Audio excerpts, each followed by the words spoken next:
for the night.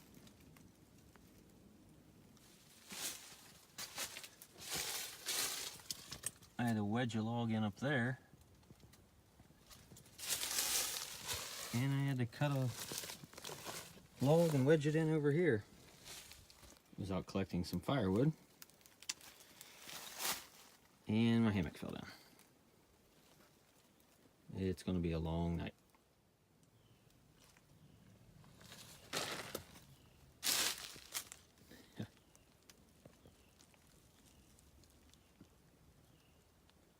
May not be pretty, but I hope it keeps my ass off the ground.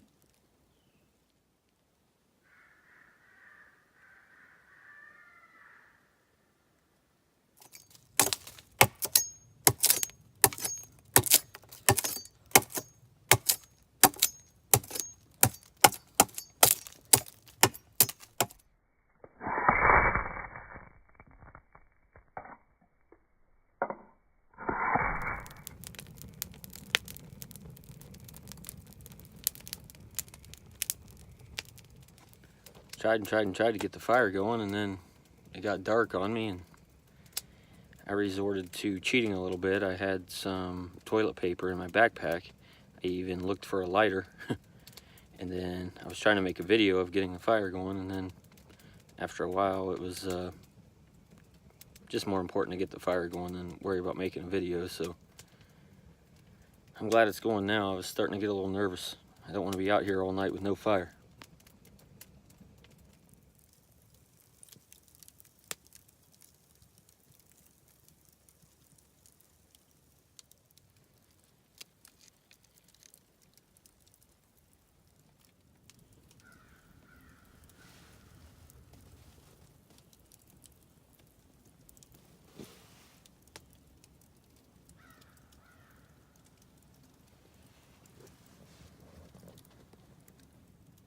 Well, it's pretty safe to say I'm a hammock guy now. I haven't got that much sleep while camping, probably ever. I didn't end up on the ground, so my bootleg logs held up at the ends of this thing. I'd never slept in a hammock before. I never even set a hammock up before. This was my first attempt at anything. So it was kind of trial and error, but I actually slept really good, except for the coyotes waking me up like every hour and a half.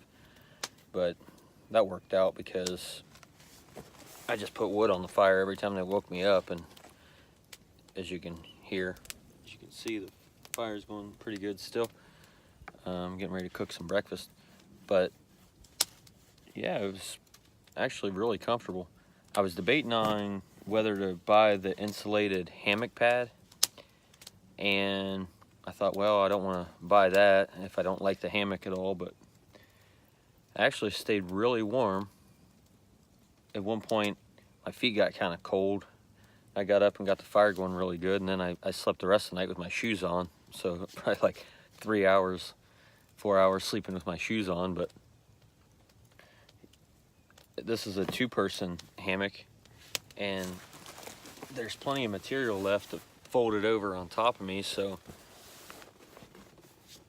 I probably could have slept out somewhere else without having to have the rock overhang and being fine as far as the rain goes, which it did sprinkle for about 5 minutes at like 2 in the morning, so I can't be too mad at the weather guys who told me it was going to thunderstorm,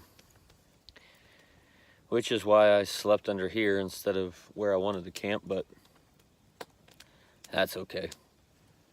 Me and my buddies actually camped here once before in the wintertime, and it didn't turn out so good. It was like 9 degrees and just all bad. But as you can see, it's all rocks. So even with a camping pad, it's still, if you sleep on your side like I like to, you end up waking up with sore hips and your back sore, and the hammock is definitely the way to go when it comes to feeling like you can accomplish something the next morning, which I do got a lot of work to do on the cabin today. So all in all, I'm pretty sold, pretty excited about this hammock. Won't be the last time I sleep in this thing. It's bad news for my solo tent though. So, I'm digging this thing. Time to cook some breakfast.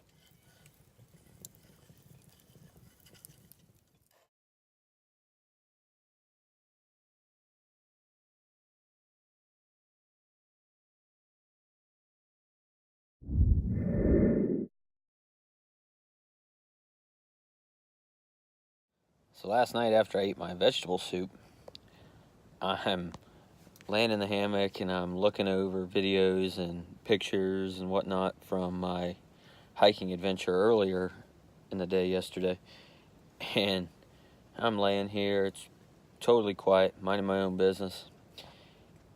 And then I hear what had to be a bear. There's no doubt in my mind it was a bear. And it was back this way.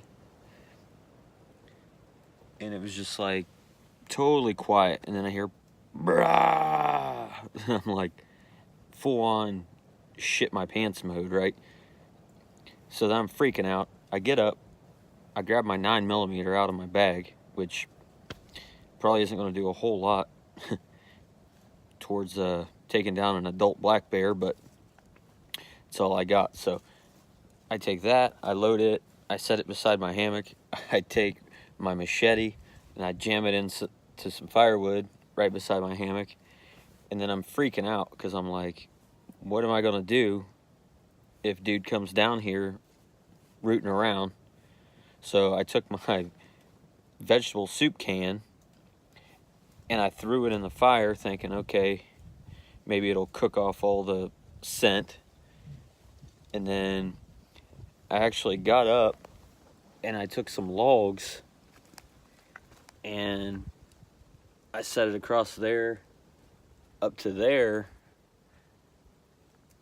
Not that I think it's going to keep out a black bear, but I thought maybe if it knocked it over in the middle of the night, it would at least wake me up. Same thing with over here.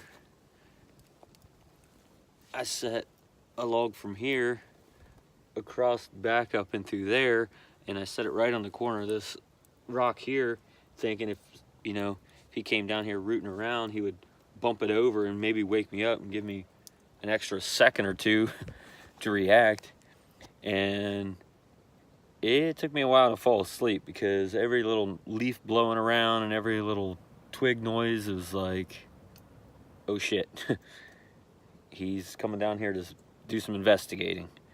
So when I first heard the groaning up there, I didn't really know what to do. I've never seen a black bear on this property. My mom has seen some, and in addition to the mountain lions and bobcats and stuff everybody sees constantly down here, it's just a wild place.